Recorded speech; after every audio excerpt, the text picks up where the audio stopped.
সবাইকে আমন্ত্রণ কুল স্পোর্টস 24 এর শিরোনাম শুনছিলেন, সাথে আছি জহের সাগর। জেভিকো গুগল টিভির সৌজন্যে শুরুতেই জানাবো ভারত বাংলাদেশ সিরিজের খবর।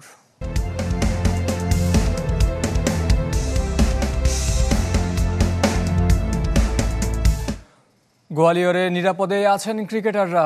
অখিল ভারত হিন্দু মহাসভার হুমকিতে যে দুশ্চিন্তা ছড়িয়েছিল, প্রশাসনের কঠোর নিরাপত্তা আর আইনি ব্যবস্থায় আপাতত কোনো আশঙ্কা নেই। ফ্লাডলাইটের আলোয় এদিন অনুশীলন সেরেছে বাংলাদেশ দল। সাকিবকে মিস করছেন তার সতীর্থরা। গোয়ালিয়রে টি-20 ম্যাচ নিয়ে শঙ্কা ছিল। অখিল ভারত হিন্দু মহাসভার হুমকিতে দুশ্চিন্তা ছড়িয়েছিল সীমান্তের দুপারেই।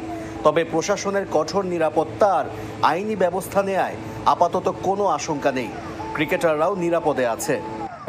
এখনো পর্যন্ত ওইরকম নিরাপত্তা নিয়ে কোনো কমপ্লেন নাই আমাদের। আমরা ভালো আছি, হোটেলের মধ্যে যতটুকু টাইম কাটাচ্ছি, খুবই ভালো মাঠে আসি, সেফলি আসতে পারছি এবং আমি আশা করছি খেলাটাও খুব সুন্দরভাবে হবে। না থেকেও আছেন সাকিব আল হাসান। তাকে ছাড়া বাংলাদেশ দল ভাবতেই যেন অস্থিরতা কাজ করে। তবু মেনে নিতে হয় কিংবদন্তির বিদায়। পেশাদারিত্বের মুঠোয় বন্দী সতীর্থদের পেছনে তাকানোর সুযোগ নেই। সাকিব থাকলে বোলিং ব্যাটিং দুটোই সমানভাবে কাজে লাগাতে পারত।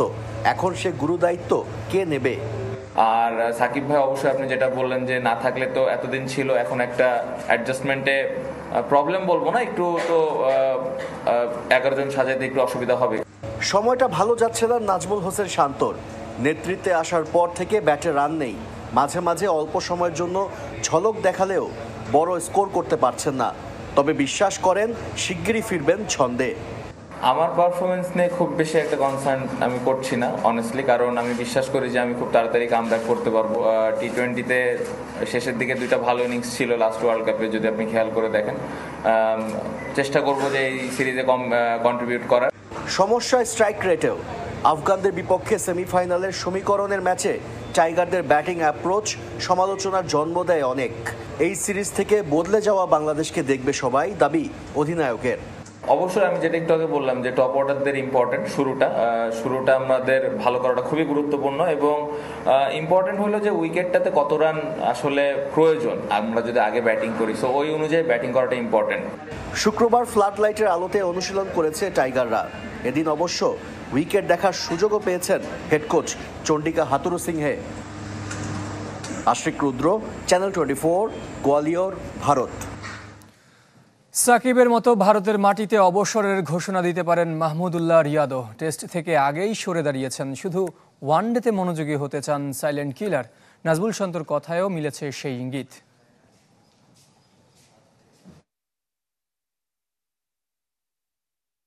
নিশ্চয়ই ভুলে যায়নি বাংলাদেশ। সেমিফাইনালে ওঠার সেরা সুযোগ হারিয়েছিল টাইগাররা। বিশেষ করে নূর আহমেদের বলে মাহমুদুল্লাহর ডিফেন্সিভ অ্যাপ্রোচে হতাশা ছড়িয়ে পড়ে সারা দেশে। টি-20তে মাহমুদুল্লাহকে দলে রাখা নিয়েও প্রশ্ন তোলেন অনেকে। ভারতের বিপক্ষে সিরিজের আগে মিরপুরে ম্যাচ সিনারিওতে ভালো কিছু করতে পারেননি, অথচ সেখানেই ব্যাট হাতে তাণ্ডব চালিয়েছেন শামীম পাটোয়ারি। যদিও শেষ পর্যন্ত কপালপুরে তরুণ ক্রিকেটারের।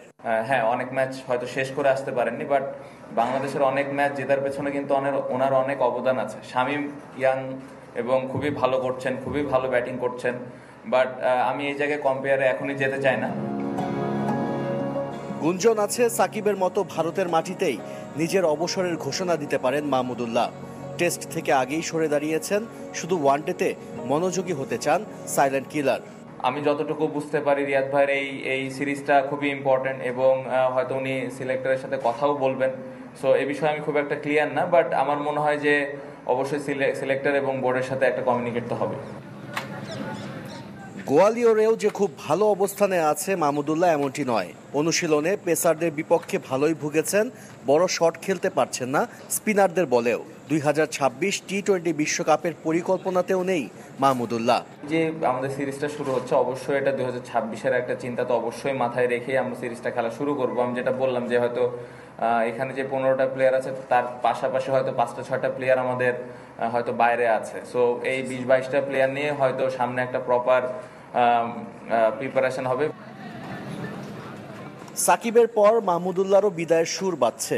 ধীরে ধীরে কি নক্ষত্র শূন্য হচ্ছে বাংলাদেশ? আশরিক রুদ্র, চ্যানেল 24, গোয়ালিয়র, ভারত। সাকিবের পর টি-20 থেকে মাহমুদুল্লাহ সরে গেলে অবাক হবেন না মোহাম্মদ আশরাফুল। সাবেক অধিনায়কের মতে সুযোগ থাকবে নতুনদের জন্য। ভারতের বিপক্ষে টি-20 সিরিজের দায়িত্ব নিতে হবে টপ অর্ডারদের, জানিয়েছেন আশরাফুল। টেস্ট সিরিজে ভারতের সাথে টিম বাংলাদেশের পার্থক্য স্পষ্ট। চেন্নাইয়ের পর কানপুরে হতশ্রী টাইগারদের পারফরমেন্স। ফরম্যাট বদলেছে, রঙিন পোশাকে প্রত্যাশা পূরণে প্রত্যয়ী নাজমুল শান্তর দল। টি-20 বিশ্বকাপ জয়ের পর সীমিত ওভারের ক্রিকেটকে বিদায় জানিয়েছেন রোহিত কোহলিরা। তারপরও টিম বাংলাদেশের জন্য অপেক্ষা করছে কঠিন চ্যালেঞ্জ। তাই ব্যাটারদের দায়িত্বশীল হওয়ার আহ্বান মোহাম্মদ আশরাফুলের। বোলিং ইউনিটটা আমাদের আশাবাদী করে যে আমরা ভালো কিছু করতে পারবো। জাস্ট আমাদের ব্যাটসম্যানদের একটু দায়িত্ব নিতে হবে। যারা টপ 3-4-এ ব্যাটিং করবেন তাদের কিন্তু অপরচুনিটি থাকবে। নাজমুল শান্তর টি-20 পারফরমেন্স নিয়ে ভাবনা আছে টিম ম্যানেজমেন্টের। সবশেষ 15 ইনিংস আগে এ ফরম্যাটে পেয়েছিলেন হাফ সেঞ্চুরি। সাথে লিটন দাসের অধারাবাহিকতা দুশ্চিন্তার কারণ। আমাদের ক্যাপ্টেন শান্তর পারফরমেন্সটা যেভাবে আমরা আশা করছিলাম সেইভাবে টি-20 ফরম্যাটে অতটা ভালো করতে পারছে না, এবং লিটনের কাছ থেকেও আমরা আরেকটু বেটার পারফরমেন্স আশা করি। টি-20 থেকে সাকিবের অবসরের পর শূন্যতা পূরণের খোঁজে চন্দিকা হাথুরুসিংহে। সাকিবের বিদায়ে নতুনদের জন্য সুযোগ দেখছেন সাবেক অধিনায়ক। সবার কাছে একটা খালি খালি লাগবে। তারপর আমি মনে করি যে তার জায়গায় যারা অপরচুনিটি পাবে তাদের জন্য একটা পজিটিভ দিক, যে তাদের একটা অপরচুনিটি এখানে তাদের শো করার। এই সিরিজ দিয়ে মাহমুদুল্লাহ টি-20 থেকে অবসর নিলে অবাক হবেন না মোহাম্মদ আশরাফুল। যদি এই সিরিজে মাহমুদুল্লাহ ভালো একটা ইনিংস খেলে বাংলাদেশ জয় পায় এবং সে যদি বলে যে আমি টি-20 থেকে সরে যাব, এটা আমি অবাক হব না। আরিফুল ইসলাম, চ্যানেল 24, ঢাকা। এবার রিভাইভের সৌজন্যে জানাবো নারী টি-20 বিশ্বকাপের খবর।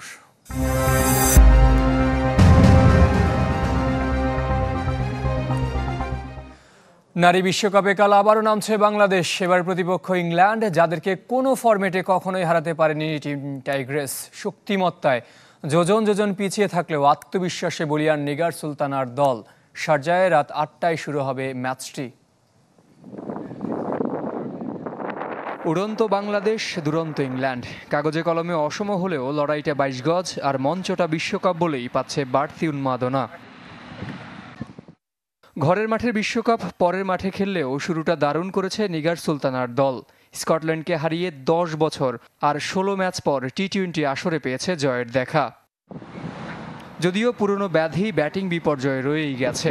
প্রতিপক্ষ ইংলিশরা বলে দুশ্চিন্তা আরও বেশি, কিন্তু মরুর স্লো আর স্পিন উইকেট আশা দেখাচ্ছে বাংলাদেশকে। শারজার উইকেটও স্লো আছে, অনেক বেশি স্লো বলবো না, ভালো ব্যাটে আসে, বাট আউটফিল্ড অনেক স্লো। ঠিক আছে, মোটামুটি আমরা অ্যাডজাস্ট করতেছি। 1.5 দশকের টি-20 বিশ্বকাপ খরা কাটানোর মিশন ইংল্যান্ডের। 2009-এ ঘরের মাঠে উদ্বোধনী আসরের পর শিরোপা শূন্য ইংলিশরা। সাফল্যের খোঁজে যারা সবার আগে এসেছে আরব আমিরাতে, সেরেছে দীর্ঘ প্রস্তুতি। পরিসংখ্যানও ইংল্যান্ডের পক্ষে। আগের 3 টি-20-তে বাংলাদেশের বিপক্ষে 100% সাফল্য। এবার কন্ডিশন বিবেচনায় স্পিনে প্রাধান্য ইংলিশদের। শারজায় 22 গজে সাথী মুর্শিদা সোভানাদের কঠিন পরীক্ষা নিতে পারেন spinner Sophie Ecclestone, Sarah Glenn, Charlie Dean ও লিন্ডসে স্মিথ। ইংল্যান্ড বরাবরই ভালো, ওয়ার্ল্ড র্যাঙ্কিংয়ে সবসময় থাকে 1, 2, 3-এর মধ্যে। তারপরও আমাদের খুব বেশি খেলা হয়নি ইংল্যান্ডের সাথে। তারপরও আশাবাদী যে আমরা আমাদের লাস্ট ওডিআই ওয়ার্ল্ড কাপে আমরা অনেক ভালো করছিলাম ইংল্যান্ডের সাথে। আমাদের যে বোলিং ইউনিটটা ছিল অনেক ভালো করছে। সো আশাবাদী কালকেও ইংল্যান্ডের সাথে আমাদের সর্বোচ্চ দেওয়া, তারপর আসলে রেজাল্ট বলে দিবে কি হবে। ইংল্যান্ডকে মোকাবেলা করতে হবে শারজার 34 ডিগ্রি সেলসিয়াস তাপমাত্রাকেও, যার ফায়দা নিতে চায় টিম বাংলাদেশ। জহির সাগর, চ্যানেল 24। এবার জানাবো ফুটবলের খবর। কোনো চাপ আসলে প্রয়োজনে পদত্যাগ করবেন, তবু সুষ্ঠু নির্বাচনের জন্য কোনো ছাড় দিতে নারাজ ফুটবল নির্বাচনের প্রধান নির্বাচন কমিশনার মেজবাহউদ্দিন। তার দাবি, সাবেক প্রধানমন্ত্রীর ঘনিষ্ঠ হওয়ায় আগের নির্বাচনগুলোতে কাজী সালাউদ্দিন প্রভাব বিস্তার করেছেন, যা তৎকালীন কমিশনকেও বিব্রত করেছে। শিগগিরই বৈঠকে বসে 2024 নির্বাচনের তফসিল চূড়ান্ত করবে তার কমিশন। 2008 থেকে 24 টানা 5 ফুটবল নির্বাচনে প্রধান নির্বাচন কমিশনার সাবেক আমলা মেজবাহউদ্দিন। শুরুর দিকে উত্তেজনা, চাপ সবই ছিল, দিন দিন অভ্যস্ত হয়ে পড়েছেন। বরং নিয়ম মেনে কাজ করে নতুন এক কমিটির হাতে তুলে দিতে চান দেশের ফুটবলকে। ফিফা যখন ব্যান করে দিল যে কনস্টিটিউশন ছাড়া ইলেকশন ছাড়া হবে না, তখন 8 সালে প্রথম যখন আমি নির্বাচনের দায়িত্ব নিই তখন একটু মনে যথেষ্ট শঙ্কা ছিল। সালাউদ্দিনদের বৈধতা নিয়ে 1982 সালে এরশাদের আমলে মাঠে মারামারির জন্য সামরিক আদালতে দণ্ডপ্রাপ্ত হয়েছিলেন, সুতরাং তারা অবৈধ এই একটা মামলা আমাদের সামনে আসছিল। তো এগুলো হ্যান্ডেল করা কঠিন, আবার তখন মিলিটারি গভর্নমেন্ট, তখন চাপ মনে করছিল। কিন্তু তারপরে থেকে এটা একটা আনন্দের কাজ, জাস্ট একটা লেজার টাইম। সাবেক প্রধানমন্ত্রীর ঘনিষ্ঠতায় আগের নির্বাচনগুলোতে কাজী সালাউদ্দিন প্রভাব বিস্তার করেছেন, অকপটে স্বীকার করেছেন মেজবাহউদ্দিন। তবে তা ছিল বাহ্যিক, কমিশনকে চাপমুক্ত রাখতে পেরেছেন দাবি তার। প্রধানমন্ত্রীর সঙ্গে বা প্রধানমন্ত্রীর পরিবারের সঙ্গে ঘনিষ্ঠতার কারণে সালাউদ্দিন সাহেব যে সুযোগটা পেয়েছেন সেটা অন্যরা পেতে পারতেন, যদি প্রভাবটা না থাকতো নিরপেক্ষেও একজন পেতে পারতেন। আমরা যতই সুষ্ঠু নির্বাচন করি না কেন, ওই বাহ্যিক পরিবেশটা যদি ভালো না হয় তখন আপনি কখনোই মনে করবেন না যে নির্বাচন সুষ্ঠু হয়েছে। 133 ভোটারের ফুটবল নির্বাচনকে বড় বলতে নারাজ মেজবাহউদ্দিন। তার মতে প্রার্থীদের জন্যই আলোচনা বেশি, বড় কোনো চাপ যদি আসেও প্রয়োজনে দায়িত্ব ছাড়তে রাজি তিনি, তবু নিয়মের বাইরে যাবেন না। আমি যখন দেখবো যে কোনো পলিটিক্যাল চাপ আছে যেটা আমি মেনে নিতে পারি না, দরকার হলে আমি রিজাইন দেবো, কিন্তু ওগুলোতে বোর্ড অন করা তো যায় না। ফুটবল ফেডারেশনের বোর্ড হচ্ছে অল্প বোর্ড, কিন্তু এটার আওয়াজটা বেশি। এই আওয়াজটা বেশি হলে এই জন্য যে প্রার্থীরা সব বিএপি, আর এখানে নানা কথা আকাশ উড়ে বেড়ায়। কমিশনের বাকি সদস্যদের সাথে শিগগির বৈঠক করবেন প্রধান নির্বাচন কমিশনার সুরাইয়া আক্তার জাহান এবং এহসানুর রহমান। দুজনই ফুটবল নির্বাচনে এবার প্রথম।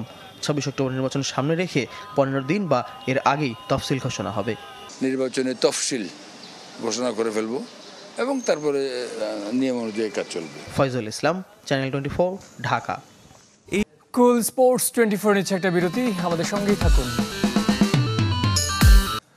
চতুর্থ বাংলাদেশ ওপেন স্কোয়াশে চ্যাম্পিয়ন হয়েছেন লঙ্কান খেলোয়াড় রবীন্দ্র। রানার্স আপ কুয়েতের আল তামিমি।